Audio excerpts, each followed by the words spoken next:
Hey, what's up?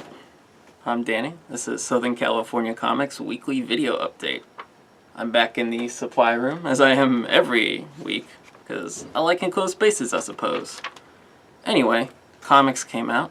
I'm going to tell you about them. We'll start with, I'm sure you guys want to know, Star Wars #2 is out. I made a big stink about the first one, because I figured you'd all be excited to know about it. But now issue 2 is out, and it is at a reasonable price, $3.99. For more Star Wars action. John Cassidy, Jason Aaron is the writer, and Darth Vader holds 2 lightsabers, which is all I need to say about that particular comical book. So not a huge week for your DCs and your Marvels. In fact, there's only one DC and one Marvel universe comic in this pile, I believe. A lot of indie stuff, a lot of non-DC, non-Marvel creator-owned stuff coming out this week. Cluster #1, for example, is one I'm kind of excited about. It's writer Ed Brisson, who does Sheltered, and Damian Cosero, who I'm unfamiliar with, but has a really nice style. It's a sci-fi action, sort of a Dirty Dozen type thing. If that's your bag, it's certainly my bag. It's going to be violent, because it's an Ed Brisson comic. And it's going to be science fictional, because you can tell by the cover, which is by James Stokoe, I believe. Yeah, it is. I love James Stokoe. He didn't draw the interiors, but they're still good. Very excited. It's going to be good. New #1 from Image is an old #1, kind of. New issue of Stray Bullets. The latest miniseries of Stray Bullets is called Sunshine and Roses. Cool thing about this book, if you were keeping up from the originals, the back cover has the original numbering. So this is issue number 50 of the entire series. But Stray Bullets is kind of a crime anthology. It's not really a you have to read from #1, but it probably helps. Probably adds to the experience. Black and white indie crime comics. Stray Bullets is great. It's by David Lapham, writing and drawing. It's a classic in the making. Now, I don't know if we talked about this when issue 1 came out, but Unbeatable Squirrel Girl is out, which is a weird title to say, but it is a very fun book by Ryan North of Adventure Time and artist Erica Henderson. I read the first issue, and it was super cute. So I expect this to be more of the same. Just cute art, cute junk, good for the kids, good for the adults, good for everybody. I'm picking it up, at least. I didn't open this up until today. Until right now, I'm going to open this up. It's a Vertical Quarterly CMYK. This is the K one for the color black. This is all Vertigo's latest, what do you call it? Vertigo's latest creator-owned anthology series of short stories type thing. Flipping through it now. Ooh, some really nice art there. Let's show this off. Cool colors, cool sort of watercolor type art on this. There's ooh, this one's interesting too. Kind of like the indie style character designs and such. Let me rattle off some creator names on this. Francesco Francavilla doing some space comics. That's going to be good. Got a little bit of Jen Wen Yang of American-born Chinese fame. I saw a Jeff Lemire comic, a little Sweet Tooth action going on. Ooh, I like the art in this one. Let's see who it is. I don't know. That sucks for you. Oh yeah, check it out. Sweet Tooth is back for a little bit, for a little short. I think this is worth your time if you're into the Vertigo stuff, but you don't want to commit to a series. You just pay $8 for a bunch of shorts. I'm sure the people who made those will appreciate that. I lied about not having very much Marvel stuff, because I have a lot of Marvel stuff. And here's the latest, Black Vortex. This is the latest X-Men Guardians of the Galaxy crossover. This one's by Sam Humphries, and artist is Ed McGuinness. So you got those beefy characters. It's usually pretty fun. Looks like there's some space Asgardians. I don't know what's going on. I haven't been keeping up with the X-Men's or the Guardians, so I don't know. Storm has a mohawk, so instantly interested. Black Vortex #1, big crossover. This is the first issue. That's all I gotta say. From first issues to almost last issues, we have Hawkeye #21. I'm sure you all forgot that Hawkeye existed, but they've been taking a while to get the art just right on this. David Aja and Matt Fraction. So, almost done with the series before the big reboot with Jeff Lemire and Ramon Perez. So, look forward to that. Hawkeye. I love it. I'm stoked to see where it goes. I don't even remember what happened in the last one. Here's a weird one. Garfield, His 9 Lives. This is issue 34 of the Garfield series. I thought this would be fun to feature because well, Garfield, he hates Mondays, loves lasagna.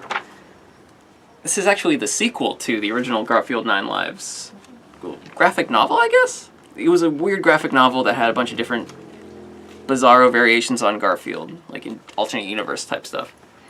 And so it was weird, it was horrifying to certain children.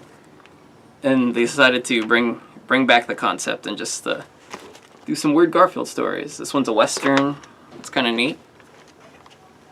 I think this might be worth your time if you want to have a little fun with the orange fat cat. Alright, now for the Goon is back. Once Upon a Hard Time, number 1 of 4. I don't know what to say about the Goon that hasn't already been said, so. He punches people, there are monsters, nice art style. I don't know. Oh hey, also from Dark Horse, Rat God, new Richard Corbin. I always want to rep that Richard Corbin. Some very nice art and color. If you're into the horror, this is going to be your jam. Not for the children, I might add. This is like the week of new number 1s. Powers is back for an all-new number 1, just in time for the soon-to-be hit PlayStation Network TV show. As pictured on the back, that's the dude from District 9, as the main guy from Powers, who is big and beefy on the cover. I don't know what the deal is with that, but I'm sure it'll be a fun show. I'm sure it'll be a fine show. As always, Brian Bendis, Michael Avon Oeming. I don't know what to say about this. They're cops. It's like Law and Order superhero unit. You're either in or you're out, I guess. Superman number 38. It's been going strong. Pretty enjoyable series. It's whoa. This is Jeff Johns and John Romita Jr. And this is a landmark issue because Superman gets a new power in it. So that's like the big deal. Didn't really announce it until this week, which is kind of fun. Kind of unexpected. Superman battles, what's his name, Ulysses? I think so. So, I don't know if this is the conclusion of the crossover. It appears so, but Superman gets a new power in the process. Looks like a good fight comic, and I am excited to check it out. Also exciting, a brand new Grant Morrison comic. One of many brand new Grant Morrison comics coming out lately. I'm glad he's back. He's kind of away for a little bit. I count Writing Happy as being away, obviously. Whoa. This is a sort of sci-fi horror comic, kind of in the vein of his other comic, Annihilator, but this time the art is by Chris Burnham, who's great. Did Batman Incorporated. Great logo. Cool designs of the spooky space astronauts. Lovecraftian, little murdery, little great colors by Nathan Fairbairn. I'm very excited to check this out. Because I love when Grant Morrison ventures outside of the world of superheroes to do weird junk. Because I'm all about weird junk. Speaking of weird junk, would you like a second segment? Because I'm going to give you one right now. Alright, we are back. I don't know if you guys have heard the news lately, but as you may know, Brian Michael Bendis writes these X-Men comics, All New X-Men and Uncanny X-Men, and he just announced that he is leaving the X-Men titles right before that big Secret Wars crossover, which is very curious, but this final issue will be an issue number 600 of Uncanny X-Men, which is kind of exciting. Returning back to the old numbering, at least for this anniversary issue. So, it's an exciting prospect to see the old X-Men get shaken up once again, just because I figured Bendis would be on it for a really long time, but now he's not. So, it's kind of exciting to see what happens and who gets to take over, all that stuff.